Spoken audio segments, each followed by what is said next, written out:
Good morning all dear student, I am your chemistry teachers. Now start the chapter number 4 chemical kinetics. Clear or not? These questions are coming in previous year sections. Now you will complete. Clear or not? If you have any doubt, any problem, then you will tell me. Clear or not, my dear student? Now start. These questions are coming in Delhi 2010. Clear or not? Now your answer is rate of reaction, either the change in the concentration of any one of the reactant or product. तो it means time के respect में आपका reactant या product change होता है, तो that is known as rate of reaction. Clear or not? This is your answer.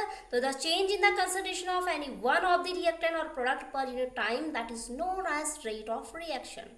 Clear or not? Or the rate of chemical reaction is the change in the molar concentration of the species taking part in the reactions per unit time. It means time के respect में आप जब change कर रहे हैं product और reactant में, तो साथ में आपसे बोला है कि मोलर कंसंट्रेशन, तो इट मीन्स कितने अमाउंट में मोलर कंसंट्रेशन, कितने नंबर ऑफ मोल्स लिए हैं आपने. ठीक है, लेट कर लीजिए आपके पास कोई रिएक्शन है 2A + 3B gives 5C + 7D. तो it means number of moles, कितने नंबर ऑफ मोल्स आपके पास उस रिएक्शन में पार्टिसिपेट कर रहे हैं. क्लियर हो गया दिस क्वेश्चन? क्लियर. तो rate of reaction it means आपका टाइम पे डिपेंड करता है, रिएक्टेंट या प्रोडक्ट कितना आपका. ठीक है, तो रिएक्टेंट और प्रोडक्ट चेंज हो रहा है टाइम के रिस्पेक्ट में, that is known as rate of reaction.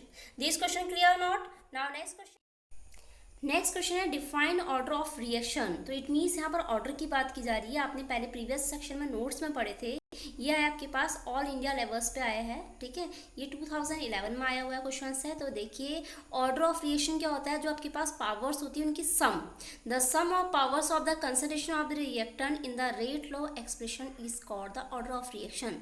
Let कीजिए आपके पास कोई रिएक्शन है 2A + 3B. तो इट मीन्स आपके पास 2A था तो 2 + 3 दोनों को ऐड करेंगे तो रिएक्टेंट साइड की क्या आ जाएगी, ऑर्डर आ जाएगी. तो ऑर्डर हमेशा डिपेंड करती है रिएक्टेंट साइड पे. नंबर 1 बात याद रखिएगा, तो sum of powers of the concentration of the reactant in the rate law expression is called the order of reactions. ठीक है, यहाँ पर एक चीज आप नोट कीजिएगा, रिएक्टेंट लिखा है तो हमेशा ऑर्डर ऑफ रिएक्शन किससे निकालते हैं हम, रिएक्टेंट से.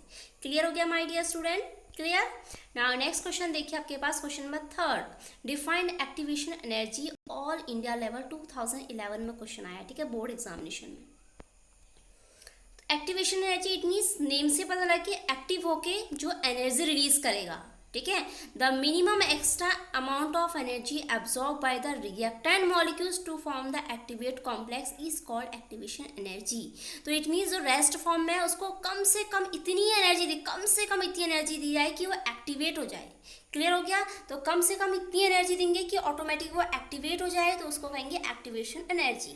तो the minimum amount of energy absorb by the reactant molecules to form activated. तो जैसे आपके पास कोई ग्राउंड स्टेट में है, ठीक है, कोई मॉलिक्यूल्स ग्राउंड स्टेट में जमीन पे है, तो जैसे हम उसको एनर्जी देंगे तो ऑटोमेटिक वो क्या हो जाएगा, एक्टिवेट हो जाएगा और अपनी एनर्जी को क्या करेगा, वो एब्जॉर्ब करेगा. क्लियर हो गया? और this energy is known as minimum energy, activation energy. Clear. The activation energy of the reactant decrease by use of catalyst. आपको पता है कैटालिस्ट क्या करते हैं, रेट ऑफ रिएक्शन को बढ़ा देते हैं या घटा देते हैं, तो that is known as activation energy. Clear हो गया?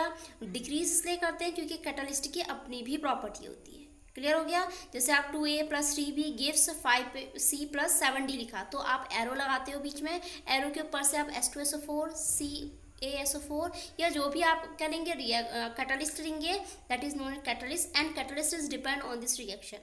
क्लियर. नेक्स्ट क्वेश्चन आपके पास, express the rate of the following reactions in terms of following formation of ammonia. तो इट मीन्स आप यहाँ पर फॉर्मेशन ऑफ अमोनिया कर रहे हैं. सबसे फर्स्ट में आपने N2 ले लिया gas state, +3H2 gas state, gives में आपने 2NH3 गैस स्टेट में ले लिया. क्लियर हो गया? तो इट मीन्स आपकी जो रेट होता है वो हमेशा याद रखिएगा, जो रिएक्टेंट साइड में होता है नेगेटिव होता है, जबकि प्रोडक्ट साइड में पॉजिटिव होता है. क्लियर हो गया? फर्स्ट में आपने आंसर में देखिए माइनस साइन किसके, रिएक्टेंट के, तो माइनस का dN2/dt. तो it means minus sign indicate करा है कि रिएक्टेंट साइड का है और पॉजिटिव साइन इंडिकेट करेगा पॉजिटिव साइड का है. तो पहले हम रिएक्टेंट के लिए काम करते हैं, तो माइनस का d/dt N2 इज इक्वल -1/3 जो आपके पास मल्टीपर्स में है वो अपॉन में आ जाता है विथ नेगेटिव साइन। तो फर्स्ट वाले में n2 क्या गया 1 नंबर था तो डायरेक्टली -d/dt n2 हो गया इज इक्वल। नेक्स्ट 3 है तो इक्वल लगाया माइनस का 1/3 आ गया ds2/dt। क्लियर हो गया my dear student. Then equal लगाइएगा आप 2 देखिए आपका प्रोडक्ट में है तो ये वैल्यू हमेशा पॉजिटिव आती है और 2 आपका अपॉन आ जाएगा 1/2 del nsd/dt। This question you will be understood because this question is based on the numerical types. Clear? This question were very important. Clear? तो आपको समझ में आया कि आप रेट ऑफ रिएक्शन कैसे निकालेंगे। तो d/dt तो इट मीन्स डिफ्रेंशिएट करते हैं d/t के रिस्पेक्ट में। तो n2 का हमने नेगेटिव इसलिए दिया क्योंकि रिएक्टेंट नेगेटिव साइड में होता है और प्रोडक्ट हमेशा पॉजिटिव साइड में होता है। क्लियर आ गया। और जो भी नंबर्स होते हैं वो अपॉन में आ जाएंगे, ठीक है, होल अपॉन में। क्लियर हो गया। This constant of a reaction k is equal 3 × 10⁻⁴ second inverse. तो इट मीन्स आपके पास जो टाइम है टाइम का भी इनवर्स आ रहा है, ठीक है। यहाँ पर याद देखिए then identify the order of reaction. तो it means order of reaction आपको फाइंड आउट करना है। क्लियर।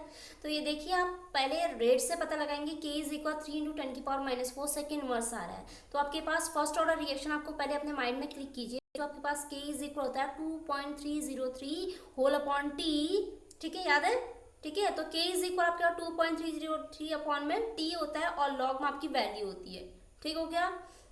अब यहाँ पर देखने वाली बात यह है कि लॉग तो वैल्यू आपके खुद में कांस्टेंट है, ठीक है, 2.303 कांस्टेंट है।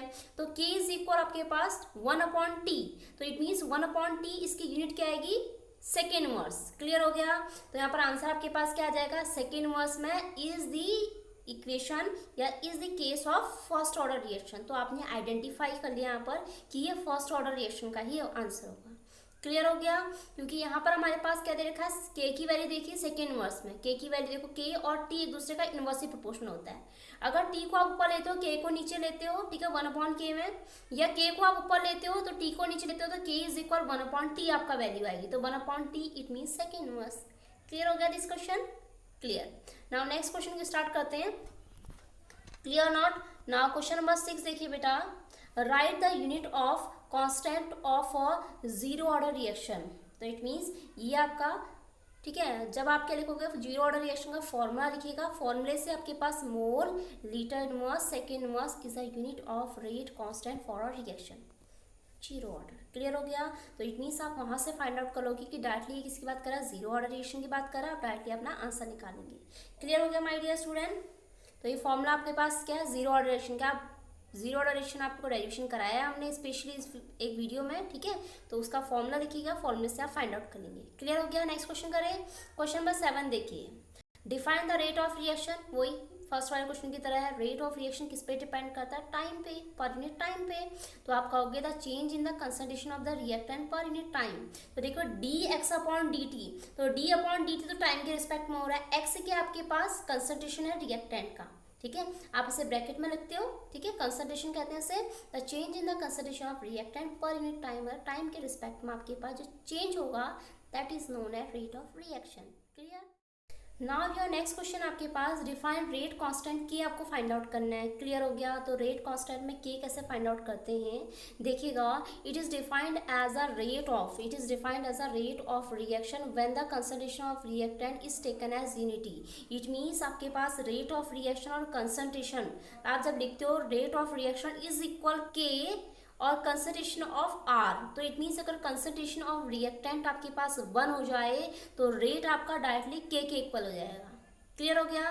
तो it means rate is equal आपके पास कितना आ जाएगा के, और आपने कंसंट्रेशन में जो वैल्यू लिखी है, ठीक है, उसकी जगह 1 रख देंगे तो डायरेक्टली क्या हो जाएगा उसके इक्वल हो जाएगा। तो रेट इज इक्वल से फॉर्मूला क्या होता है, rate directly proportional to concentration होता है, ठीक है, प्रोपोर्शनल साइन हटता है तो आपके पास के आता है, ठीक है। तो रेट इज इक्वल के कंसंट्रेशन की जगह 1 पुट अप कर दोगे तो ऑटोमेटिक रेट आपका के इक्वल आएगा। क्लियर हो गया my dear student. Subscribe the channel for latest updates, like share and subscribe the channels और डियर